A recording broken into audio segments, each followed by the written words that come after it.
Hello there! Welcome to Heartpanorama, a podcast that will take you on a journey through aspects of everyday life, such as personal development, life hacks, and other relatable topics.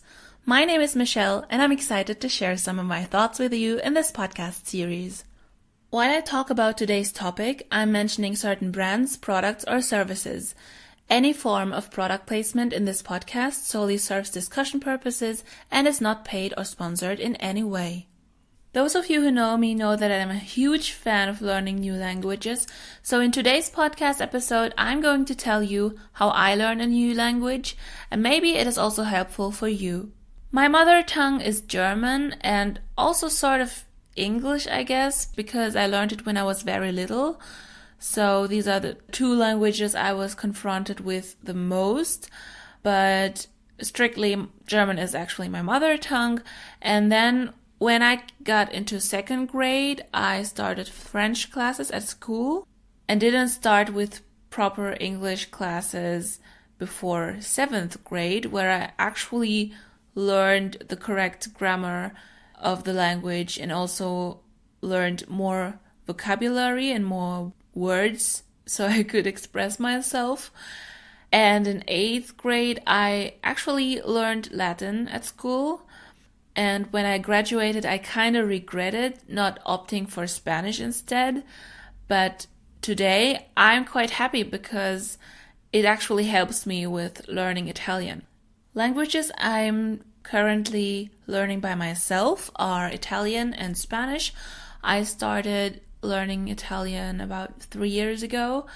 And with Spanish, I started shortly afterwards, but then paused because it was a bit confusing, seeing that Italian and Spanish are quite similar to each other. So I paused my Spanish training for about a year, I think, and then restarted last year. So how do you learn a new language? Looking back at how you learned languages at school, you might probably remember that you had exercise books or different exercise sheets from your teacher. You practiced the language by listening to audio samples or by writing texts or just translating sentences from one language to the other and vice versa. Basically, if you want to learn a language by yourself, these are the main exercises that you need to do to get to know the new language. So how do I teach Italian and Spanish to myself? I started with special exercise books that are made for teaching yourself. And I guess there are plenty out there. You just have to look, go into a bookstore, ask the vendors if they can recommend something to you. I actually already had a book that my mom found, so I started with that one and bought the same one for Spanish. And so I have the same set of books, one for Italian and one for Spanish. And this set of exercise books helped me learn the grammar first and the basic vocabulary. And I think this is very important because this builds the basis of your language skills. And you can't go anywhere without knowing anything about the grammar of a language. So this is really the first thing you need to know, or the first thing you need to learn when you start a new language. What I also like about these specific exercise books that are made for you learning languages by yourself is, at least for the books that I have, that they focus on topics that are relevant to you for everyday life and for traveling. So to say, the main reasons why you're learning the language in the first place. And when I think back at what I learned in school, the school books often had different stories and different topics, and I learned vocabulary for things that I don't even need in everyday life. So that's something I like a lot about these special books, because you can actually use the words that you learn and don't have to learn something very exotic that you don't need later. So once you learned the basic grammar and vocabulary, you can go on practicing the vocabulary, learn some more words, look them up, and write them down in a vocabulary book or something, or make yourself little flashcards. You decide which way works best for you. And later you can go on practicing maybe with some apps. They also help. In my case, I use Duolingo because a friend once recommended it to me. And personally, I only recommend this app for regular practice when you already know the main vocabulary and the main grammar, because in my opinion, it's a bit confusing to learn a language from the start with this app. I think it's not very well structured when it comes to grammar lessons. So I actually only use this app to practice my vocabulary and refresh my grammar knowledge. As I said, the basis of my grammar learning was mainly through the exercise books. And don't pin yourself to Duolingo because I mentioned it, because there are tons of other apps out there that deal with learning languages or maybe specialize in certain aspects of languages. I think there are also some apps that you can just learn vocabulary with, and where you have digital flashcards or something. I think there's so much out there. I don't even know where to start.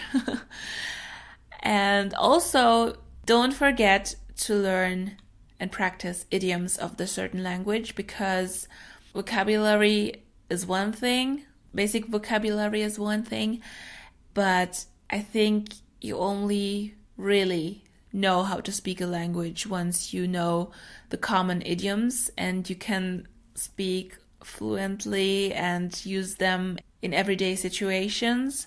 So this makes your language skills a bit more refined, so to say. Also, other things that can help once you got the basic skills in a language are also things that might actually be more fun. And here I have a few examples. For example, for one, you should talk to people who speak the language. You can have pen pals, like old school pen pals, or just write your online friends that live in different countries and start writing in the language. Just start. Don't be afraid of making mistakes. Don't be worried that the other person might not understand you. I think once you have friends in other countries, you might actually already have a common language. So if you start talking in their mother tongue, for example, and don't know how to express yourself in the language you're currently learning, then you can still escape to the language you originally used to communicate with them. So don't be worried that you might make mistakes and mess up things. Basically, just dive into it and don't think about it too much. You can start texting, and then when you feel more secure, you can go on with sending each other voice messages. I think nowadays that's not that big of a problem. Now that we can send each other messages through different platforms or different messaging services. And the goal is actually to have a fluent conversation in that language. So at some point, that might be years from now, you might be able to talk to them in a normal call or in a video call where you just talk back and forth. Furthermore, you can also listen to music in that language. Also look at the lyrics while doing so, because that helps a lot. You see the words in front of you and maybe understand what the song is about or what the singer wants to express in their song. Also watch movies in that language. I think nowadays it's also not so hard to find movies in a specific language through either the different languages that are available on a DVD of a movie that you're watching, or on video streaming sites where you can choose different languages. And if you watch these movies, maybe start with subtitles in your own language so you understand what the movie is actually about. Or just watch movies that you already know in your mother tongue, so you already know what the movie is about, and then you can start watching the movie in a different language. But subtitles are really helpful, I have to say, because you still understand the specific words people are saying and have the security of your own mother tongue. And once you get more secure in that language, you can switch the subtitles to the language you want to learn and hear them at the same time while watching the movie. So I think this is very helpful as well. Now, I gave you so many tips for learning a language by yourself, but what if you're not so motivated to teach a language to yourself, or you don't know where to start? I know from a friend who learned Swedish, and she went to our local community college where they had different language courses, and you can maybe look for language courses at uni that you can opt for, or maybe there are different institutes in your town where you can also take courses, or maybe you can do some research on the internet. Maybe there are also some language courses. So I think there are a lot of options out there to learn a language and not being all by yourself, so you're not alone and have someone to ask advice from. And I think there are actually also apps where you can learn with other people, not just by yourself. I can't remember what the name of the app was, but I once heard from an app where you could actually learn a new language with native speakers, and they were learning a language as well. So you had the chance to speak with them in their mother tongue, and they would also learn another language. I don't know which app that was. I will have to look it up again, and maybe once I find it, I can link it in the description. No matter what method you choose to learn a new language, the most important thing is that you practice on a regular basis. Even 10 minutes a day or 5 minutes a day are fine. I think slow progress is better than none. If you don't practice on a regular basis, maybe you practice 3 days in a row and then forget about it for 3 weeks, I think you forget grammar and vocabulary more quickly than if you learn tiny bits every day, or at least once a week. I don't know what works best for you. You have to decide. But my advice is to practice on a regular basis that you set for yourself. Are you currently learning a new language?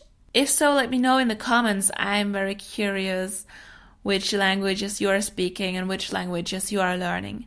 I also have a quick announcement, which is that my friend Annie, who you know from previous collaborations, and I will be releasing a mini podcast special soon, which will only be on my YouTube channel, and we will talk about languages in general.